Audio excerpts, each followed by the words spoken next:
What's going on, everybody? Jacob here, bringing you another awesome video. I hope you all are ready.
We all see those confident, courageous, and sometimes cocky fitness freaks everywhere we go. You know that one guy or girl that's always smiling and laughing and having a great time and rubbing in your face about how much better their life is than yours without even saying a stinking word? These people are most likely driven to grow every single day in the gym. They go in there and they try and beat their previous bests. And they either do it or they fail. If they do fail, then they usually don't give up, unless they somehow get guillotined by the barbell doing a bench press, and then they're just dead. But most of the time, they learn from that failure. Get back up and try again. Exercise is by far one of the best things that you could possibly ever do for yourself. First off, you look great naked, and you could probably pleasure yourself by just looking into the mirror. We all know that exercise has a lot of different health benefits, right? Decreases your risk for heart disease, decreases your blood pressure, improves heart's functioning.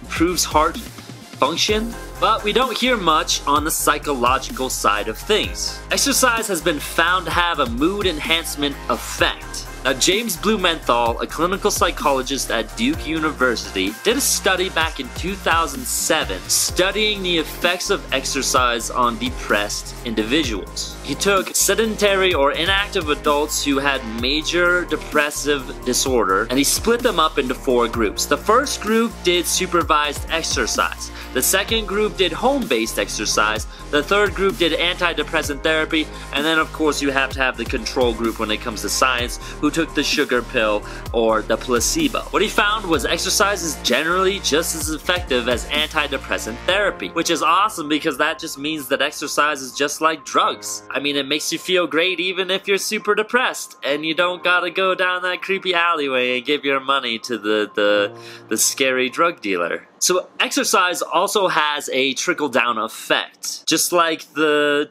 times you've peed your pants and felt the urine trickle down your leg. What the F kind of analogy is that? So there's a study done at the University of British Columbia, and they took a group of individuals and put them through an intense cardiovascular training program. The kind of training program that makes you sweat a lot and breathe a lot. And what they found is that exercise seems to improve the size of the hippocampus, or the area of the brain that's responsible for verbal memory and learning. The improvement of verbal memory and learning is the very mechanism that drives this trickle-down effect. The reason why is because it makes you that much better in all areas of your life. You get better at work, you become more productive, you start to learn better, you internalize things more. When you pick up a new hobby, it's a lot easier for you to learn that hobby because you've exercised and increased the size of that hippocampus. The trickle-down effect is awesome because when you combine it with, say, the path of self-development, you start to internalize everything that you learn that much more, and then you can apply it in real life. This will make you more confident, it will make you more courageous,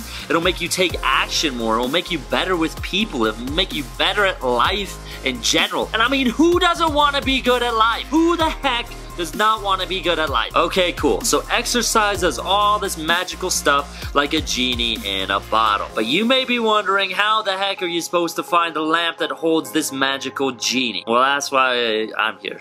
Well, you think exercise would be simple, and well, it actually is simple. I like to recommend walking for about 20 minutes every morning. If you live close to your work, then walk to work, especially if it's a nice day out. I mean, don't go walking through a crazy blizzard because then you get frostbite and then it would just be a disaster. Try to build a habit of walking. The more you introduce it into your cycle of life that's less disruptive to your lifestyle, the more able you'll be to stick to it. So for example, if you live close to work, instead of driving to work, so we have the cue or the trigger, which is I need to get to work, and then it goes up, and then we have drive to work. That's the action, that's us participating, that's the behavior.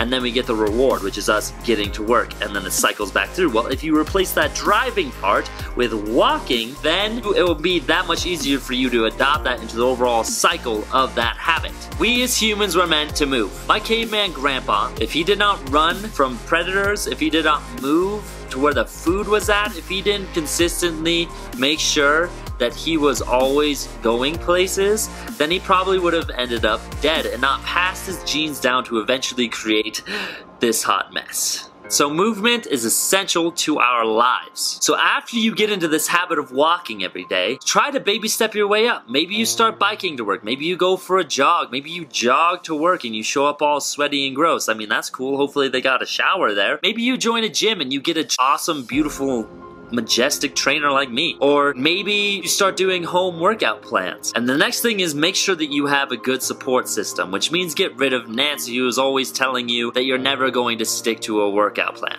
F you, negative Nancy. F you. Okay, now do you believe me when I say exercise is awesome? No? Well then you're a little bitch. With all the benefits from improved mood, memory, learning, and just being better and awesome at life and looking great naked and having that trickle-down effect of the sterile fluid running to the other areas of your life, exercise sounds like the greatest thing ever. Why would you not want to exercise? Exercise or be exercised by diabetes. Thanks everybody. If you learned something new, then please subscribe. I'll catch you guys next time.